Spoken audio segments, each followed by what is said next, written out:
नमो भगवते वासुदेवाय।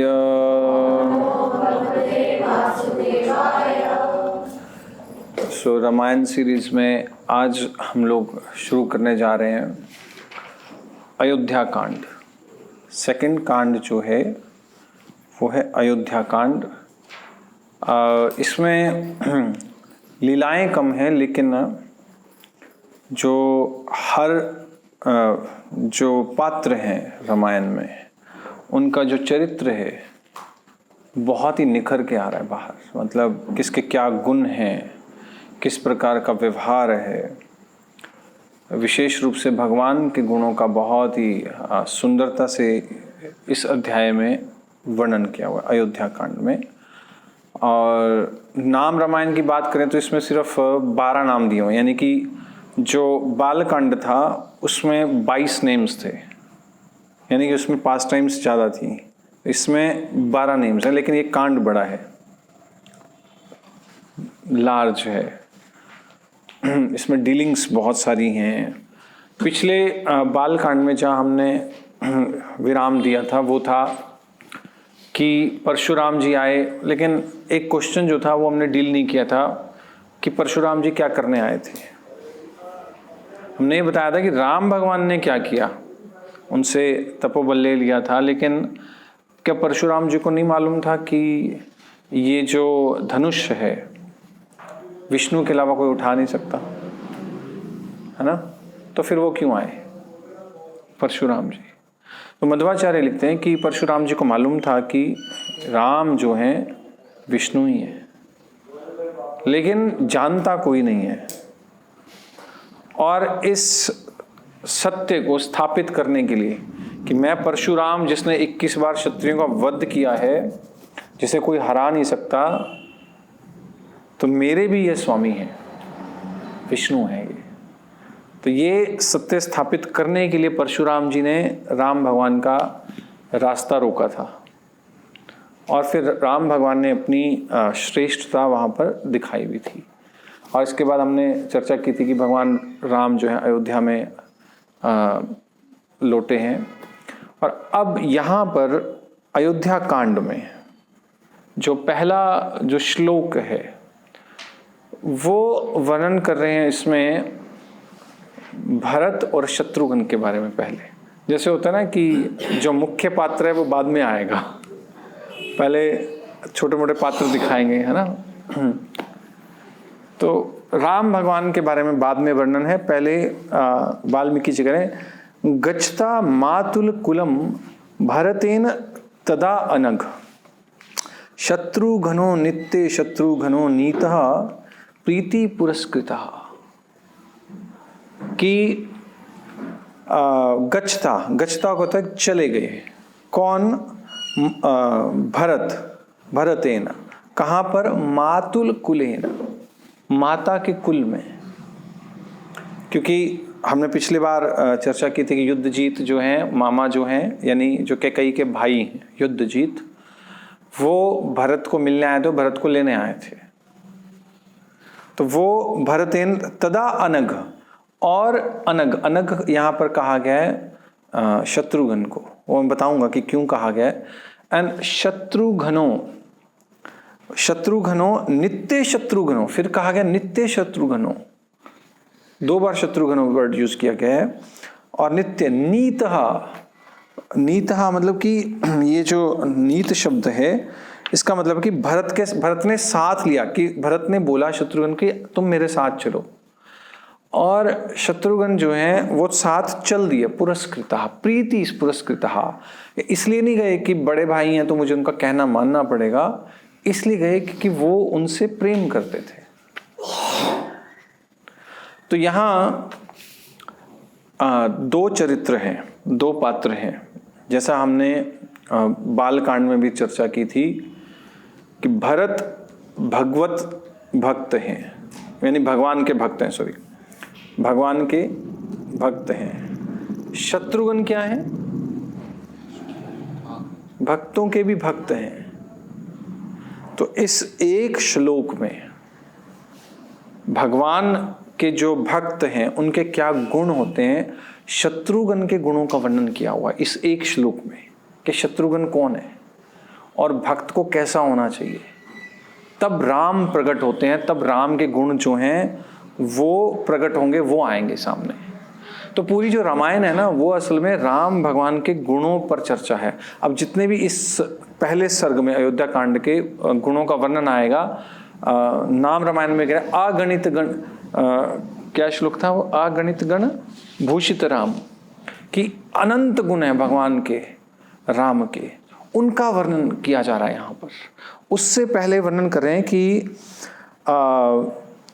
इसमें कि भगवान राम क्या, इसमें भगवान राम क्या है, ये सारा इसमें हम पहले चर्चा कर चुके कि भगवान जो है पूरी सृष्टि के रचना करने वाले हैं, उसका नाश करने वाले हैं, पालन करने वाले हैं। अब ये भगवान राम हैं कौन, थोड़ा बहुत पिछले श्लोकों में हमने पीछे चर्चा किया था, लेकिन अब क्या है कि उन गुणों को फ्लोरिश कर रहे हैं और इन्हीं गुणों पर आधारित पूरी रामायण चलेगी। एक एक गुण जो है वो प्रकट होगा भगवान की लीलाओं में। कुछ एग्जाम्पल्स मैं आप लोगों को दूंगा, लेकिन पहले हम लोग ये शत्रुघ्न के बारे में चर्चा कर लेते हैं कि वो कह रहे हैं कि जो असल में दो तरह के धर्म होते हैं। एक धर्म होता है सामान्य धर्म, जिसे हम लोग रामायण में देखेंगे वर्णाश्रम धर्म है ना। राम बड़े भाई हैं, छोटे हैं और बड़ों का कहना मान रहे, ये सामान्य धर्म है। और विशेष धर्म होता है, यानी कि धर्म की हमें सेवा करनी है, धर्म को अपनाना है, भगवान राम की सेवा करनी है। विशेष धर्म होता है कि भगवत सेवा करना, यानी कि भगवान की सेवा करना, जो भरत महाराज दिखाएंगे। फिर दूसरा है आदेश मानना। भरत महाराज फिर आदेश मानते हैं राम भगवान का। जब राम भगवान इस कांड में कहते हैं ना भरत को कि भरत ठीक है, मैं तुम्हारा राज्य ले लेता हूं, अब तुम मेरा आदेश मानो, मेरा राज्य मैं तुम्हें दे रहा हूं, तो तुम मेरा राज्य समझ के चलाओ इसको। ये आदेश माना उन्होंने। फिर भक्तों की सेवा कैसे की जाती है वो शत्रुघ्न सिखा रहे हैं, समझ गए। तो इसमें दो चरित्र हैं, एक जो भगवान की सेवा कर रहा है, दूसरा जो भक्त की सेवा कर रहा है। तो यहां कह रहे कि जो शत्रुघ्न कह रहे हैं कि जो तदा शब्द का अर्थ है कि तदा, साथ के साथ चल दिया। उन्होंने ये नहीं देखा कि शुभ मुहूर्त है कि मैं जाऊं या नहीं जाऊं, हिचकिचाए नहीं। शत्रुघ्न ऐसा चरित्र है जो कह रहा है कि अगर भरत राम के समीप नहीं है तो मैं भी नहीं रहूंगा, मैं भी नहीं जाऊंगा। अगर भरत राम की जिस प्रकार से सेवा करना चाहते हैं मैं उसी प्रकार सेवा करूंगा, वही मेरा लक्ष्य है। अगर भरत दूर जाके सेवा कर रहे हैं तो मैं भी दूर जाके ही करूंगा। मैं ऐसे राम की सेवा ही नहीं करना चाहता जहां भरत नहीं है, जहां भक्त नहीं है। पूरा गौड़ी वैष्णव फिलॉसफी, दास दास दास अनुदास, ये शत्रुघ्न है। और तुरंत चलिए, और अनग शब्द से कह रहे हैं, अनग होता है कि जिसमें कोई पाप ना हो, यानी कि बिना भक्त के उनके हिसाब से जो शत्रुघ्न के मन में क्या चल रहा है कि उनको अनग क्यों कहा गया है, क्योंकि उनके मन में कभी ये विचार भी नहीं आता कि मैं भगवान राम की सेवा भरत के बिना करूंगा। मैं सीधा भगवान को अप्रोच कर लूं, राम को अप्रोच कर लूं, राम की सेवा के लिए मैं उनको पूछूं, सीधा हो ही नहीं सकता, मैं कभी नहीं करूंगा ऐसा। ये शत्रुघ्न का चरित्र है। और यहां एक और शब्द कहा गया, नित्य शत्रुघ्न, यानी हमारे जो शत्रु हैं कौन है, इंद्रियां हैं, स्पेशली ज्ञान इंद्रियां जो हमें ज्ञान के लिए उत्साहित करती हैं। तो यहाँ नित्य शत्रुघ्न, यानी कि जो इंद्रियां हैं जो नित्य हमारी शत्रु हैं, भौतिक इंद्रियां। ऑफ कोर्स शत्रुघ्न जी जो हैं दिव्य हैं, उनको उन्होंने क्या किया, नित्य उनको जीत लिया है उन्होंने, जिससे कि वो भगवान की सेवा में बाधा ना दें। ये शत्रुघ्न है। और प्रीति पुरस्कृता, वो भरत के साथ इसलिए नहीं गए कि बड़े भाई का मान रखने के लिए, उनका मन नहीं था, वो इसीलिए गए थे क्योंकि उनकी प्रीति भरत के साथ थी, भक्तों के साथ थी, कि मैं वहीं रहूंगा जहां भक्त रहेंगे। ये शत्रुघ्न सिखा रहे हैं। वेरी वंडरफुल मतलब पूरे रामायण में शत्रुघ्न जो है भक्त को प्रतिनिधित्व करते हैं कि क्या भक्त कैसा होना चाहिए, उसका चरित्र कैसा होना चाहिए, उसकी भावना कैसी होनी चाहिए, उसमें विनम्रता कैसी होनी चाहिए, ये शत्रुघ्न सिखा रहे हैं इस एक श्लोक में। और फिर उसके बाद ये जो भरत और शत्रुघ्न है ये युद्ध जीत के कैकई राज में चले गए। कैकस राज, कैकई के जो पिताजी का राज है वहाँ गए और वहाँ रह रहे हैं। और वहाँ पर ये जो युद्ध जीत है ये भरत से बहुत प्रेम करते हैं जैसे कि अपना ही पुत्र हो, और शत्रुघ्न को भी अपना पुत्र के समान में, और बढ़िया से बढ़िया घोड़े, खाने का सामान और बहुत सारी चीज़ें देते थे। लेकिन वाल्मीकि जी कह रहे हैं कि वहाँ पर भरत महाराज का मन नहीं लगा, लेकिन फिर भी वो रह रहे थे। मालूम है क्यों? क्योंकि शत्रुघ्न साथ थे, भक्त साथ था। तो भक्त चाहे सीनियर भी हो वो उसका मन तभी लगता है जब जूनियर डिवोटी भी साथ में हो, तब वो रह पाए, परदेश में भी रह पाए। दशरथ महाराज को का उन्हें स्मरण आता था, याद करते थे दशरथ महाराज को, राम भगवान को याद करते थे वहाँ पर। लेकिन क्योंकि अब मामा का दिल रखने के लिए वो रह तो रहे थे, लेकिन रहना उसके लिए उनके लिए इसलिए संभव हो पाया, आचार्य लिख रहे हैं, क्योंकि शत्रुघ्न उनके साथ थे। तो दोनों आपस में चर्चा करते थे राम भगवान के गुणों के बारे में, राम की चर्चा करते थे, दशरथ महाराज के गुणों का गुणगान करते थे कि जो हमारे पिता हैं, राजा हैं, कितने महान हैं, वहां पर रह के भी। और यहाँ दशरथ महाराज अपने दोनों पुत्रों को याद करते थे, दोनों पुत्रों को, और यानी ऐसे कह लो कि उनको मिस करते थे कि उनको भेज तो दिया लेकिन भेजना नहीं चाह रहे थे, लेकिन चलो भेज दिया। तो जैसे किसी व्यक्ति की 4 भुजाएं हों, 2 ना हो तो कैसे लगेगा। अब हमारे तो 2 ही भुजाएं हैं ना, तो हम एक्सपीरियंस नहीं है। लेकिन आपको एक चीज़ बताऊं, 4 उंगलियां हमारी, आप 2 उंगलियों में टेप बांध दो, now you feel, then you will feel कि 2 उंगलियां हैं, ये कुछ गड़बड़ है, यू आर मिसिंग समथिंग। तो 4 भुजाएं तो चलो नहीं, आप 4 उंगलियों से कर सकते हो, 2 उंगलियां मिस कर दो, चाहे 2 छोटी हैं, मुख्य तो यही है ना 2, बाकी ये 2 छोटी हैं, भरत शत्रुघ्न मान लो, बट यू विल फील। तो दशरथ महाराज इस प्रकार, जैसे शरीर का कोई अंग होता है जो है नहीं साथ में, उस प्रकार उनका जो है अनुपस्थिति, उनसे विरह महसूस करते थे और उन्हें याद करते थे। और वहां पर फिर वर्णन आता है कि जो महातेजा राम का जब वर्णन आता है तो पहला शब्द आता है यहाँ इस सर्ग में, महातेजा कहा गया है। इन सब 4 पुत्रों में से दशरथ महाराज के सबसे ओजस्वी, तेजस्वी जो थे वो थे राम। यानी सबसे अधिक गुणवान 4 में कौन है? राम, महातेजा। और कह रहे हैं कि दशरथ को राजा जो राम जो हैं वो बहुत प्रेम करते थे, बहुत अधिक प्रेम करते थे, सदैव खड़े रहते थे उनके सामने, बैठते भी नहीं थे। मतलब जैसे कहते हैं ना कि मुंह में शब्द भी नहीं है, सामने खड़े हैं, जी करके कहना है बस, तुरंत बुलाया तुरंत आ गए। और मानुष्य लोके जने विष्णु, और कौन है राम? मनुष्य लोक में विष्णु जो है वो आए हैं। किस लिए आए हैं, क्यों आए हैं?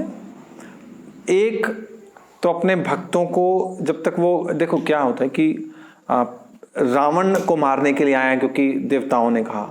तो आचार्य लिख रहे हैं कि देवता जो है ना वो शुद्ध भक्त नहीं है भगवान के, उनका मतलब निकल जाता है, उसके बाद भूल जाते हैं।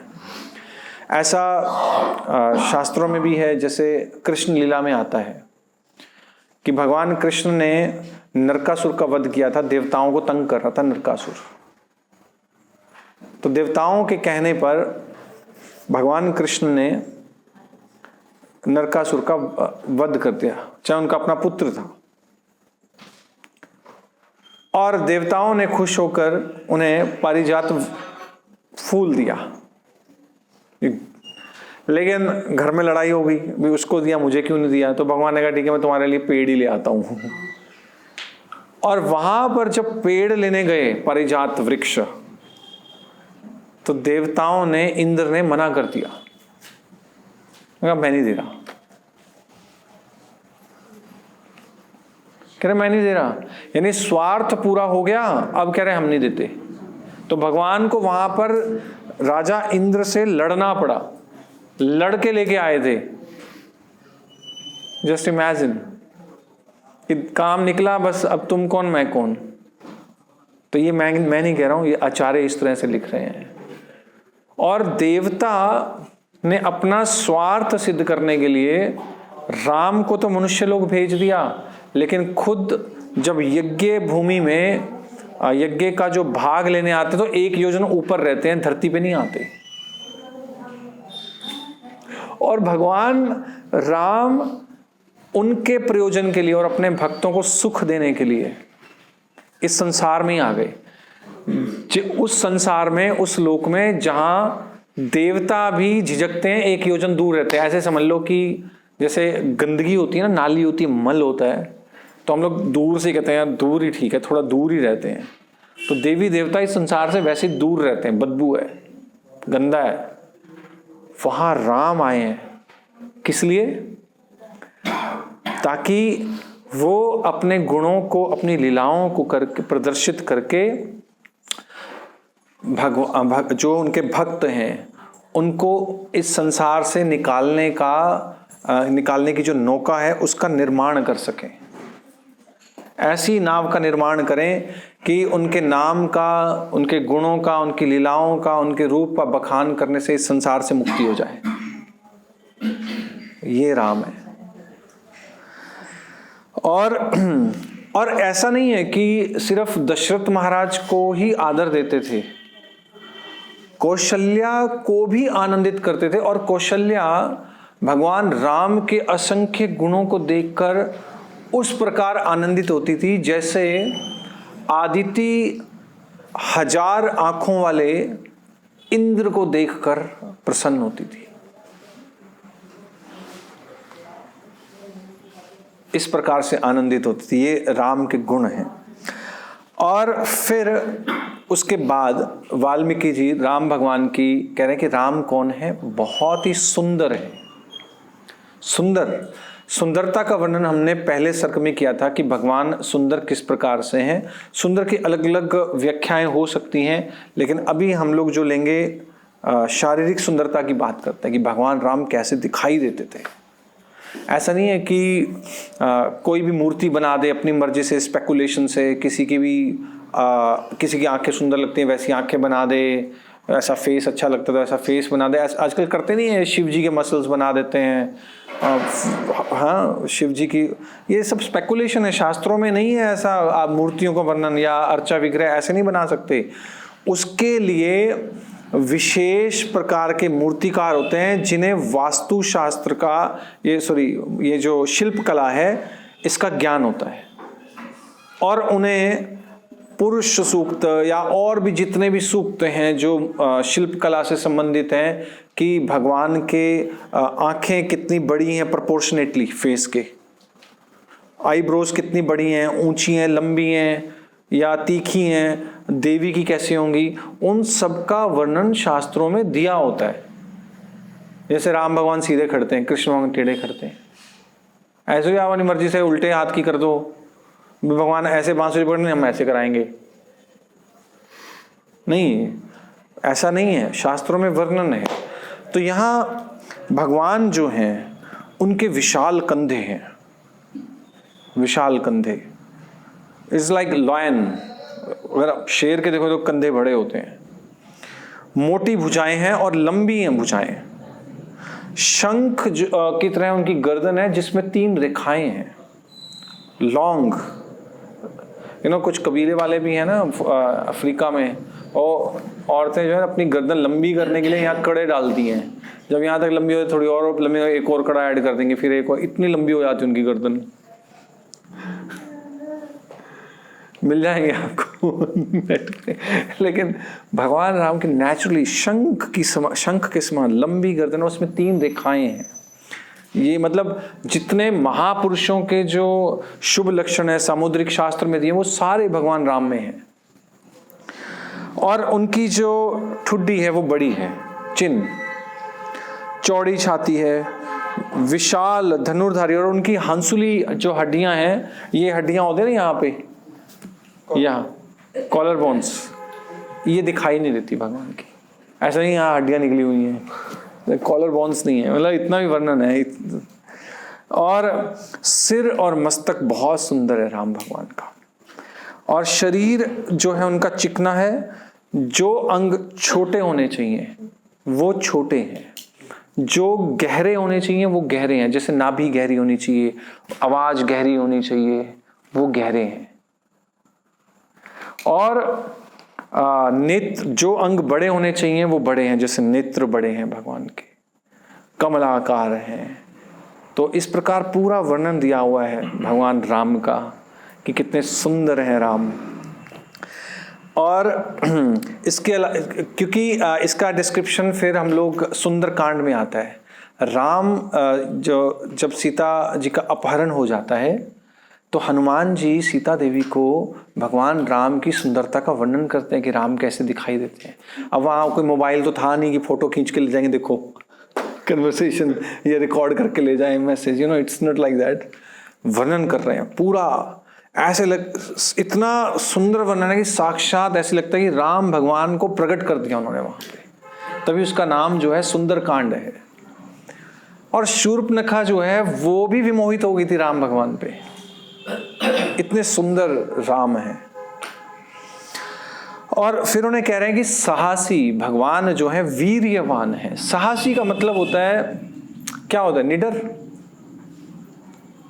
क्या समझते हैं हम लोग, निडर समझते हैं ना साहसी व्यक्ति। साहसी व्यक्ति निडर तो होता ही है, लेकिन जैसे उन्होंने ताटका का वध किया, 14,000 राक्षसों का वध किया था जब ये शूर्पनखा आई थी, और मारीची, सुबाहु, इनको मारा था, देन रावण को मारा है। तो इसके अलावा इसका ये वाल्मीकि जी कह रहे हैं कि जैसे भगवान में जो वीरता है उसका मतलब एक और होता है कि आप में वो गुण हैं, लेकिन आप दूसरों को उससे प्रताड़ित, बिना बात के प्रताड़ित नहीं कर रहे, अननेसेसरी। इसको कहते हैं वीरता, कि वो गुण है आप में, क्षमता है, शक्ति है, लेकिन उसका दुरुपयोग नहीं करते, वो वीर है। और भगवान में वो गुण कैसे हैं, जैसे कस्तूरी जो है हिरण में होती है, कस्तूरी सुना ना, खुशबू आती रहती है, कोई वो प्रयास तो नहीं करता हिरण की भी मेरे से खुशबू आए, वो आती है उसमें से, नेचुरल, स्वाभाविक है। ऐसे ही भगवान के स्वभाव में ही सारे गुण हैं, विशेष रूप से ये वीरता, वीर्यवान। और अनुसूयक, भगवान राम को कहा गया है अनुसूयक, कि उनमें द्वेष नहीं है। हरे कृष्णा।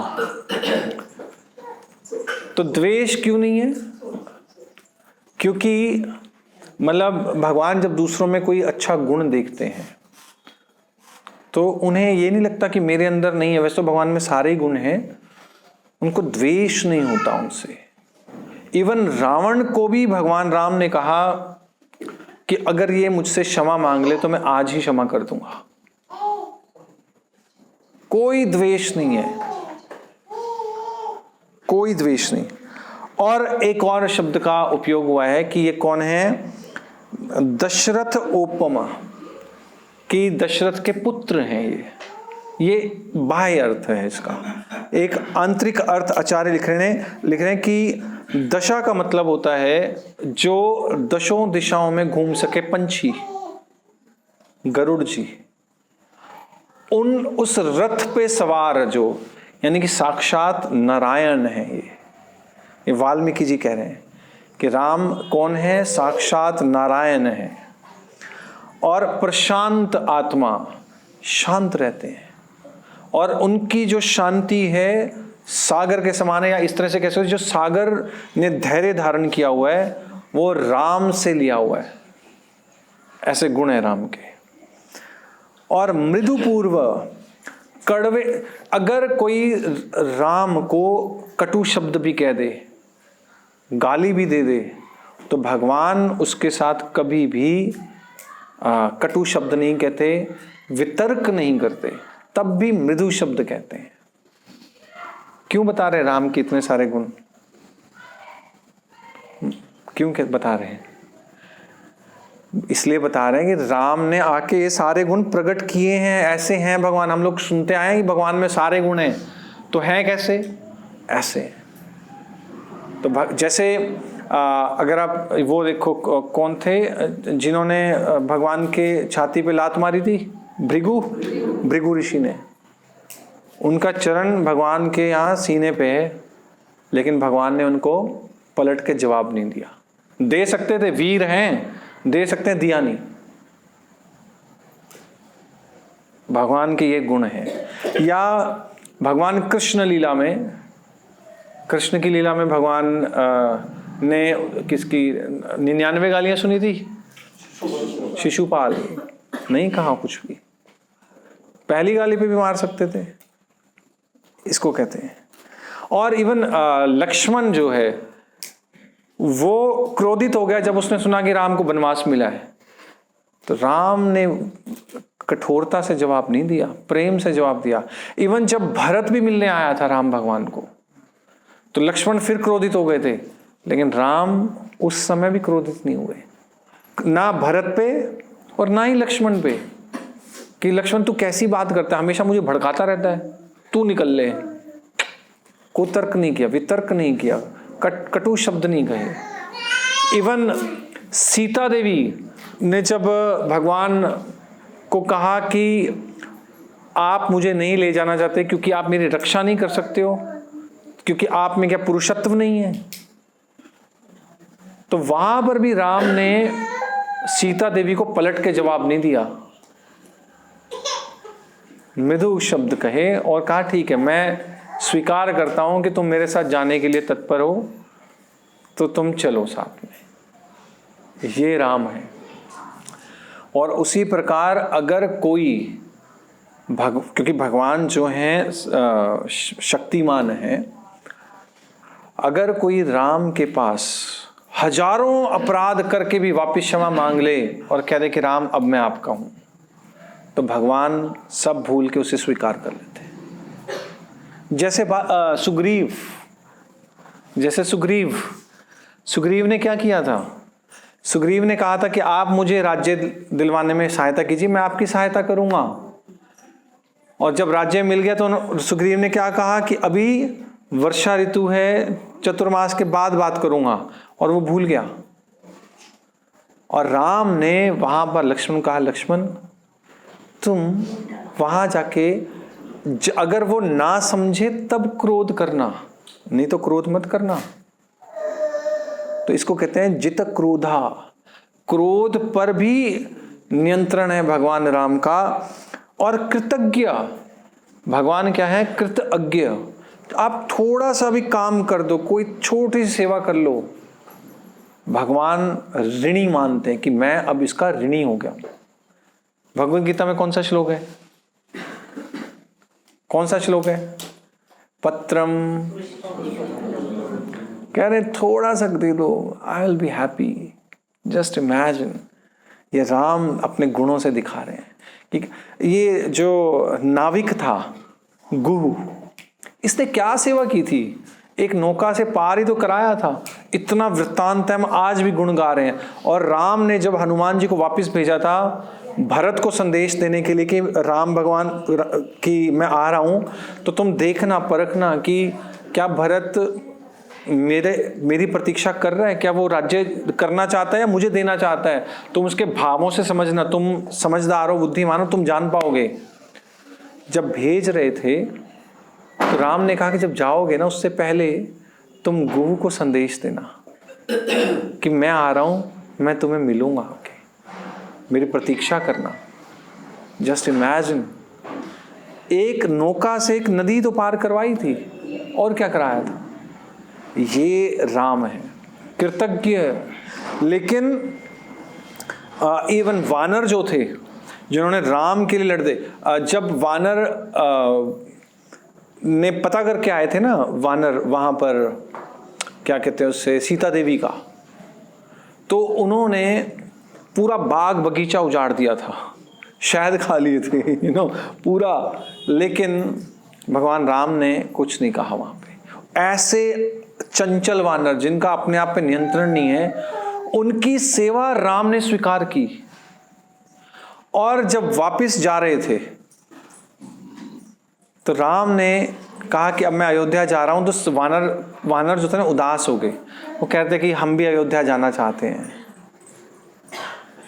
तो भगवान ने क्या कहा, ठीक है तुम सब बैठो, और सबको पुष्पक विमान में बिठा के राम भगवान अयोध्या लेके आए थे, सभी वानरों को।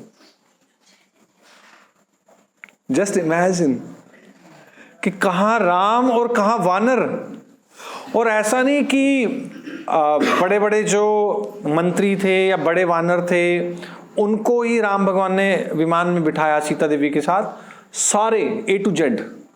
और जो वानर मर गए थे उनको जिंदा भी किया था, उनको जिंदा भी करते थे सबको। एक भी वानर जो था मृत्यु को प्राप्त नहीं हुआ था। जितने असुर मारते थे, राक्षस मारते थे, भगवान राम उनको अगले दिन फिर से जिंदा करवा देते थे, दैट्स ऑल।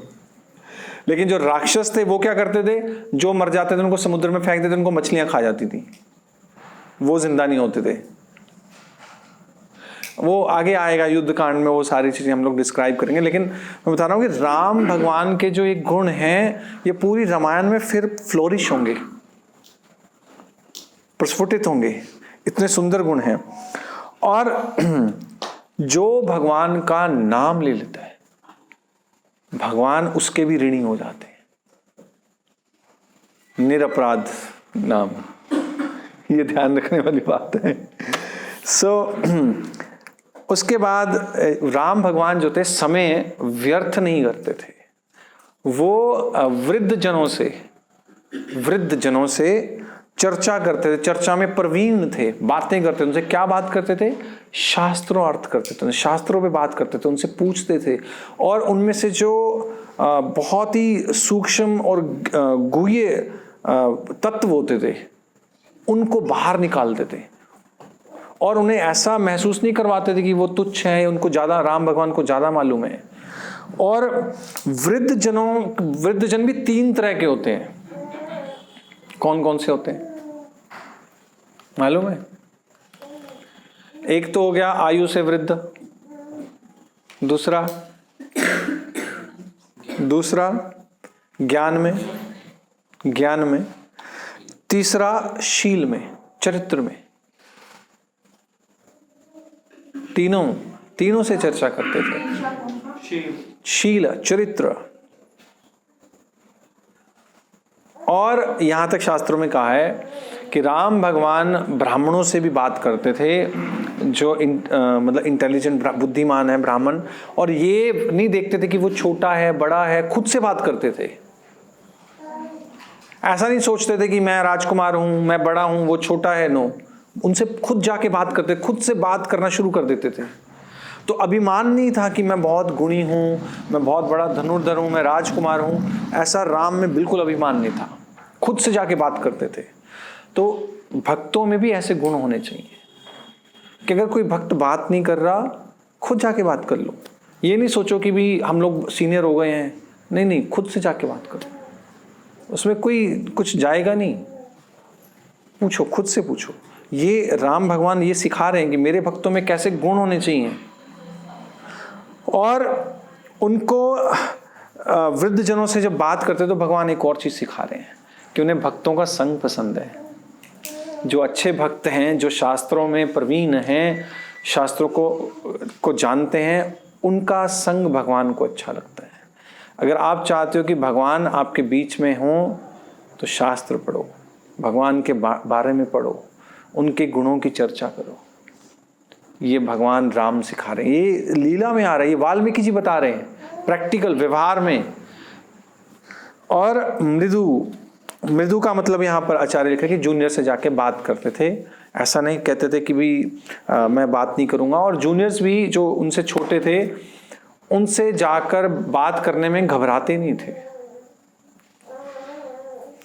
और वीर्येन, वीर्येन यहां पर एक बार दोबारा से वीर्येन का शब्द है कि वो किसी को भी शक्तिमान होते हुए भी उन्हें अभिमान नहीं था। नाचा अनृत कथा, अनृत कथा होता है कि वो फालतू बातें नहीं करते थे, प्रजल्प नहीं करते थे, व्यर्थ ही बातों में समय नष्ट नहीं करते थे। जैसे धनुर जो विद्या है उसका जब अभ्यास करते थे, उसमें जब रेस्टिंग टाइम होता था उस समय वो बैठ के फालतू बातें नहीं करते थे, मतलब किसी से बतिया लिए, कुछ कर दिया, या हम लोग तो कुछ थोड़ा टाइम मिले उसी समय मोबाइल पे व्हाट्सएप को स्टेटस चेक कर लो, फेसबुक चेक कर लो। नहीं, राम उस समय बात करते थे वयोवृद्ध से, चाहे कोई ब्राह्मण हो। कहते हैं कि जो ब्राह्मण की भी रिस्पेक्ट करते हैं, चाहे वो 10 वर्ष का ही क्यों ना हो। कहते हैं कि शास्त्रों में दिया है कि अगर ब्राह्मण की आयु 10 वर्ष है और क्षत्रिय की आयु 100 वर्ष है, तो वो जो ब्राह्मण है 10 वर्ष का, वो पिता के समान है उस क्षत्रिय के। इतना आदर ब्राह्मणों का किया जाता था, वो ब्राह्मण होना चाहिए। और ब्राह्मण की डेफिनेशन हम लोग कई बार सुन चुके हैं, क्या है? हाँ, ब्रह्मिति जानाति इति ब्राह्मण, कि जो ब्रह्म को जानने वाला है वो ब्राह्मण है। और प्रजा से प्रेम करते थे, बड़ों का सम्मान करते थे, सहानुभूति थी राम भगवान में। सहानुभूति का एक उदाहरण है बहुत सुंदर, कंपैशनेट थे। जब राम भगवान की सेना लंका पहुंच गई थी सेतु पार करके, तो वहां पर शुक और चारण 2 दूत भेजे थे वानर बना के रावण ने। वो टोह ले रहे थे कि कितनी सेना है क्या नहीं है। विभीषण ने पहचान लिया, पकड़ लिया, और सारे वानर उनको मारने लग गए तो जंगली। तो फिर उनको पकड़ के ले आया राम भगवान के पास। एंड राम भगवान ने, अब वो दूत नहीं आए थे, ऐसे जासूस आए थे, राम भगवान ने उनके प्रति सहानुभूति रखी और उन्होंने कहा कि चलो हम इसे दूत मान लेते हैं, इनको सारा अपनी सेना वेना दिखाओ, और जब इनकी पूरी टो हो जाए इनको बताओ, जो भी ये देखने आया देखें। और उनको कहा कि अब तुम जाके ना एक संदेश देना रावण को। मतलब बहुत प्रेम से, आदर से, उनको रिस्पेक्ट से स्वीकार किया था। ऐसा नहीं कि जैसे रावण ने आग लगा दी थी हनुमान जी के पूंछ पे तो वैसे ही कुछ कर दूं। द्वेष नहीं है राम भगवान में कि इसने मेरे दूत के साथ किया था रावण ने, मैं इनके दूतों के साथ ऐसे ही करूंगा, उसको दिखाता हूं मैं क्या चीज हूं। बड़े प्रेम आदर से उनको दिखाया और कहा कि मेरा संदेश देना कि रावण, मैं अपने शत्रुओं को कभी नहीं छोड़ूंगा, तुम्हारा भी तो मैं नाश करने आ रहा हूं, कि ये संदेश दे देना। बस ये संदेश देकर उनको प्रेम से भेज दिया था। ये है कंपैशनेट। जित क्रोधा, जैसे मैंने जित क्रोधा का मतलब बता चुका हूं ऑलरेडी कि सुग्रीव पर क्रोध नहीं किया। आल्दो कुछ उदाहरण हैं राम भगवान के क्रोध में आने के, जैसे समुद्र पे क्रोध किया था और इंद्र पे क्रोध किया था। जब सीता देवी के साथ राम भगवान बैठे थे, वो उनका भाई शायद आया था, कौआ बन के बेटा आया था। और तीसरा ये इंसिडेंट था जब ये सुग्रीव जो था ये भोग विलास में रहता, यानी भगवान को भोग विलास को, भक्ति छोड़ के अगर कोई भोग में पड़ जाए तो वो पसंद नहीं है, तब क्रोध आता है भगवान को। लेकिन क्रोध पे नियंत्रण भी रखते हैं भगवान, क्षमाशील हैं, वेदज्ञ को पूजक हैं, पतितों पर दयालु हैं। पतितों पर दयालु का क्या उदाहरण है, सुन चुके हो आप लोग? हाँ, अहल्या, उसका उद्धार किया। धर्मज्ञ, प्रतिज्ञावान, जो प्रतिज्ञा ले लें कि मैंने अपने भक्तों की रक्षा करनी है, चाहे उन राम को अपनी प्रतिज्ञा तोड़नी पड़े, लेकिन भगवान प्रतिज्ञा पूरी करेंगे अपनी। इस तरह से कि भक्तों की रक्षा के लिए कुछ भी कर सकते हैं। प्रतिज्ञावान, उनकी प्रतिज्ञा है कि उनका अपना सम्मान खो जाए, लेकिन जैसे विभीषण ने भगवान राम से पूछा था कि राम, आपने कहा कि रावण को मैं क्षमा कर दूंगा, लेकिन आप मुझे प्रॉमिस कर चुके हो कि मुझे राजा बनाओगे। फिर मुझे तो लंका का राजा बना नहीं सकते थे। अगर रावण शरण में आ जाता, माफ कर देते, तो मैं कहाँ का राजा बनता? आपने तो मेरा तिलक कर दिया था। तो राम ने कहा कि मैं तुम्हें फिर अयोध्या का राजा बना देता, प्रतिज्ञा पूरी करूंगा। और आर्थिक मामलों में पूरा शुद्ध धर्म का पालन करते थे। जैसे हमारे आचार्य भी लिख रहे हैं कि जो धन है उसके 5 भाग होते हैं। एक भाग यानी कि 20% जितना भी धन कमाया है उसका उपयोग आजीविका चलाने के लिए होना चाहिए, 20% संबंधियों के लिए होना चाहिए, 20% दान के लिए होना चाहिए, 20%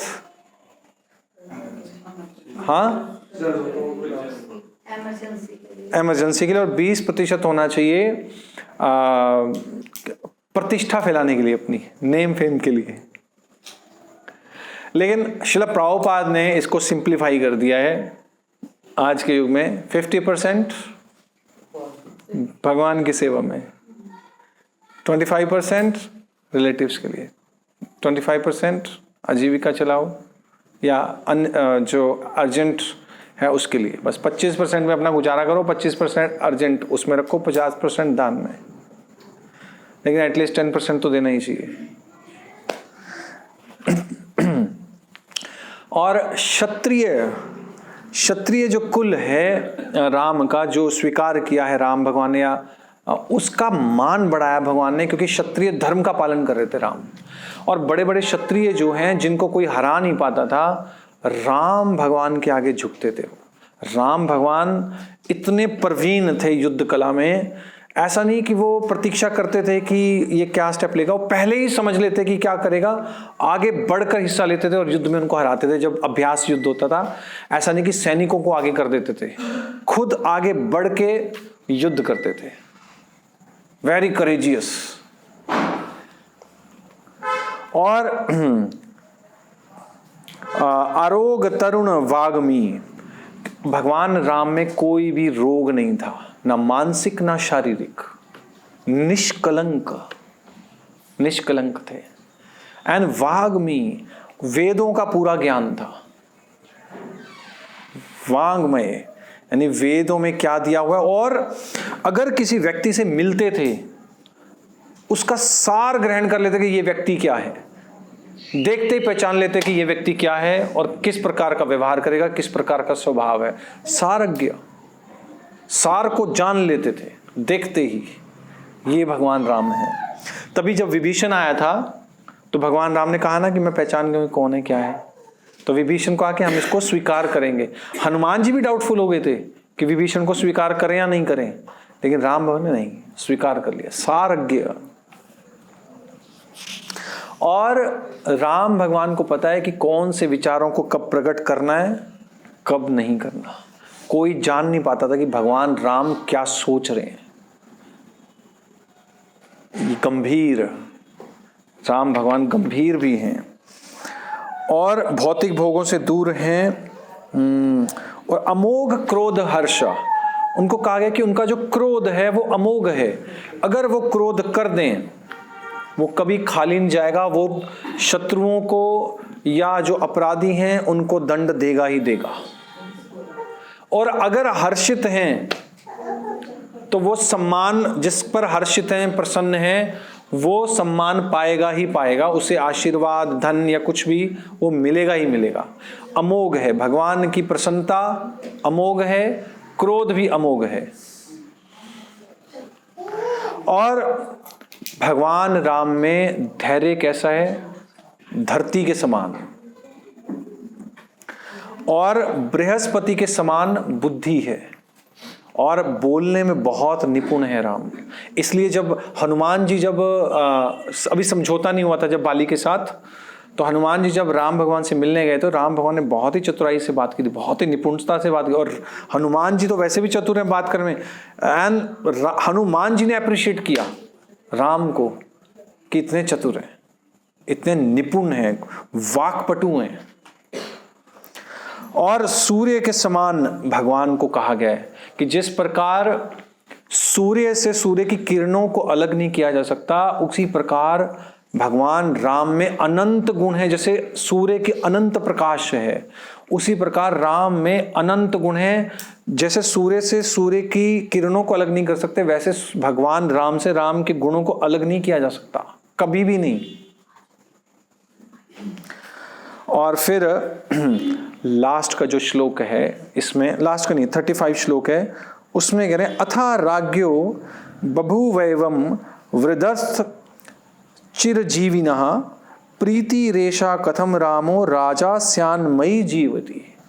दशरथ महाराज इन गुणों का स्मरण करते हुए, मनन करते हुए सोच रहे हैं कि मैंने, क्योंकि देखा कि उन्होंने कि सारी जो प्रजा है वो राम को चाहती है, राम के गुण सब चारों भाइयों में सबसे श्रेष्ठ हैं, और उनको अभी एक चिंता होगी कि मैं राम को राजा बना दूं। अब मैं बूढ़ा हो गया हूं, अब बहुत राज्य कर लिया, मैं इनको अब राजकुमार देखना चाहता हूं राम को। एक ही इच्छा रहेगी, बाकी सारे मैंने धर्म पूरे कर लिए, कोई हर तरह का यज्ञ कर लिया, हर तरह के युद्ध जीत लिए, सब कुछ हो गया, लेकिन मैंने राम को राजा बनते हुए नहीं देखा, वही देखना चाहता हूँ। लेकिन उनके मन में संशय है एक, क्योंकि उन्हें ना रात को बुरे सपने आते थे, कई इल ओमन्स दिखाई दे रहे हैं उनको, जैसे धूमकेतु गिर रहा है और भी बहुत सारी। उन्हें एक बात, दो चिंताएं थी। उनको लग रहा था या तो मैं बूढ़ा हो गया हूँ, राम को राजा बनते नहीं देखूंगा, पहले ही मर जाऊंगा, या फिर क्योंकि आचार्य लिख रहे हैं कि दशरथ महाराज ने कैकेयी से विवाह इसलिए किया था कि तुम्हारा पुत्र जो है राजा बनेगा, लेकिन उस बात को अभी तो पुत्र हुआ ही नहीं, इसलिए किसी ने सीरियस नहीं लिया। बहुत तो इतने हजारों साल बीत गए, सब राम को चाहते तो सोच रहे कि इतना वो नहीं है, लेकिन उनको डर था कि कैकेयी को जो मैंने 2 वर दिए हैं, उन 2 वर से वो राम को राजा बनने से रोक ना दे, ये उनको चिंता थी। तो उन्होंने क्या किया, उन्होंने कहा कि मैं राम को राजा बना देता हूँ जल्दी से। तो उन्होंने जो शहर के जितने भी मुख्य गण हैं, बड़े बड़े समृद्ध लोग हैं, पड़ोसी राजा हैं, बड़े और भी राजा हैं, सबको बुलाया। 2 राजाओं को नहीं बुलाया, उनके मन में संशय था। एक कैकस राजा और दूसरा जनक को, क्योंकि उनको संदेश देंगे। वाल्मीकि जी कह रहे हैं कि जो अलग श्लोकों में कि विलंब ना हो जाए, देरी नहीं करना चाहते थे, लेकिन आचार्य कह रहे हैं कि वो उनके मन में संशय भी था कि उनको बताऊंगा, पता लगे कुछ ना कुछ अड़चन आ जाएगी, जल्दी से राजा बना देता हूं। तो ये इस प्रकार से उन्होंने, दशरथ महाराज ने सबको बुला भेजा कि आ जाओ, और अगले दिन फिर जो है मीटिंग बुलाई उन्होंने कि मेरे मन में ऐसा विचार है, मैं राम को राजा बनाना चाहता हूँ, बाकी आप जैसे परामर्श करें वैसा बताएं। तो फिर वहाँ पर जो प्रजावासी हैं और राजा हैं वो सब फिर राम के गुणों का बखान कर रहे हैं, और उसके बाद फिर आगे की जो कथा है वो शुरू होती है। आज के लिए यहीं पे विराम देते। राम के गुण अनंत हैं। अभी जो मुख्य मुख्य गुण हैं मैंने वही थोड़े बहुत बताए हैं, लेकिन आगे आप रामायण और डिस्कस करेंगे तो और वर्णन होगा उसका, और लीलाओं का फिर हम लोग वर्णन करेंगे। ठीक है, हरे कृष्णा। श्रील प्रभुपाद की जय। भगवान रामचंद्र की।